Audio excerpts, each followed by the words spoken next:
Assalamualaikum warahmatullahi wabarakatuh. Kami dari kelompok 3 berada di Taman Proklamator. Di sini kami akan menjelaskan tentang apa aja yang ada di Taman Proklamator. Sebelumnya kami akan memperkenalkan diri terlebih dahulu. Nama saya Ratu. Nama saya Aska. Nama saya Firly. Nama saya Dahlia. Nama saya Rasil. Nama saya Iqbal. So, let's get to the video.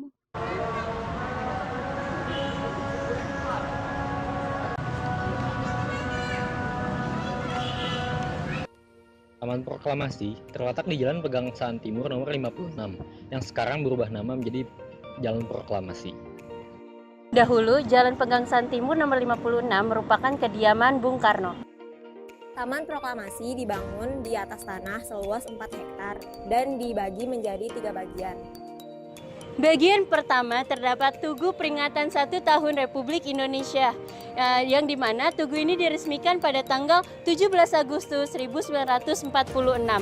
Tugu ini terdapat tulisan atas usaha kaum wanita Jakarta, dan di baliknya terdapat tulisan naskah proklamasi yang dibuat dari marmer.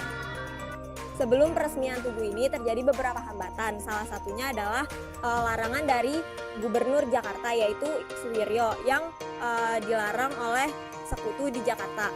Ia khawatir apabila tugu ini dipaksakan untuk diresmikan maka akan terjadi peristiwa seperti di Amritsar, India.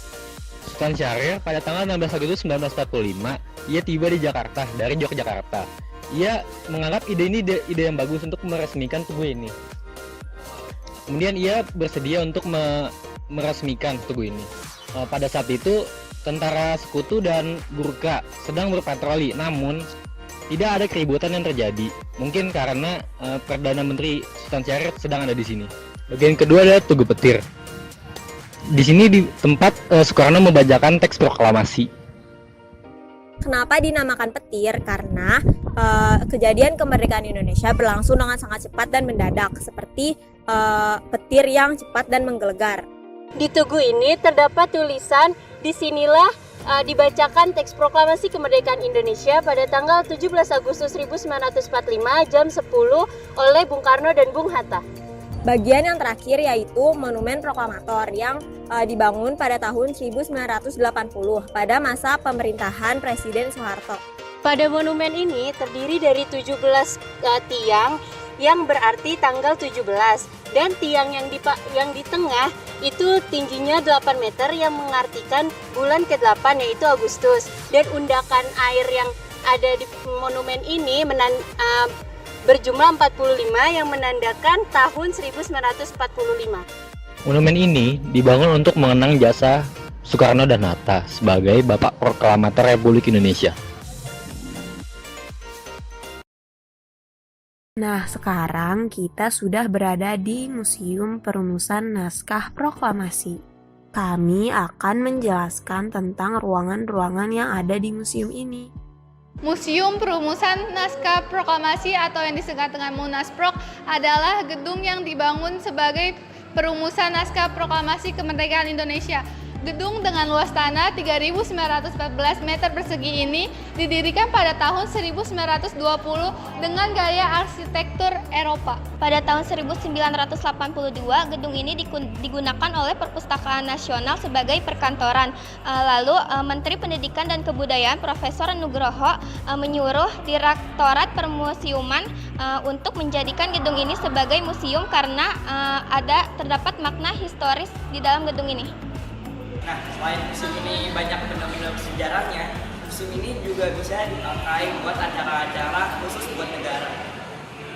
Ini adalah ruang pertama. Ruang pertama ini adalah ruang pertemuan antara Insinyur Soekarno, Muhammad Hatta, dan Ahmad Subarjo dengan Tadashi Maeda yang pada saat itu mereka bertiga baru pulang dari Rengas Dengklok pada tanggal 16 Agustus 1945 pada jam 22 tepat waktu Indonesia Barat. Dan di ruang pertama ini, Tadashi Maeda menjadikan ruang ini sebagai ruangan kantornya. Ini merupakan ruangan kedua. Di ruang ini terdapat meja bundar tempat Soekarno dan Hatta rapat bersama pengurus lainnya, yaitu Sudiro dan BM Diah. Di tempat ini juga Soekarno menuliskan draft pertama naskah proklamasi dengan judul proklamasi yang ditulis dengan tangannya sendiri. Ya, ini adalah piano di mana Soekarno sama Hatta menandatangani proklamasi. Ya, jadi saya ada di ruangan ketiga, yaitu di mana IR Soekarno meminta pada Sayuti Melik untuk mengetik naskah proklamasi. Nah, ini adalah Sayuti Melik ditemani oleh BM Diah.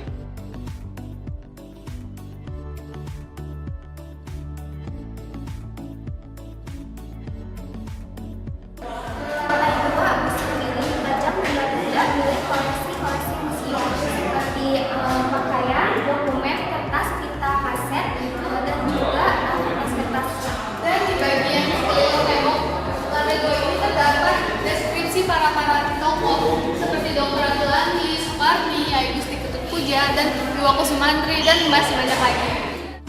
Tanda piagam tanda kehormatan ini dan lencang bintang ini adalah milik Sutarjo Karto Hadikusumo.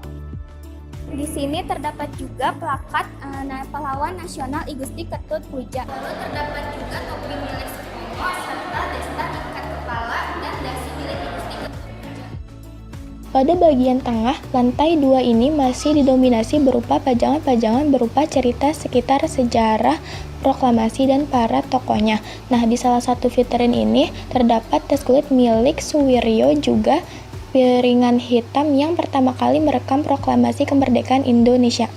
Di sebelah kaset ini terdapat hasil pindai teks proklamasi yang dari hasil tulisan tangan dan hasil ketikan. Dan pada saat ini teks proklamasi aslinya telah disimpan di Arsip Nasional.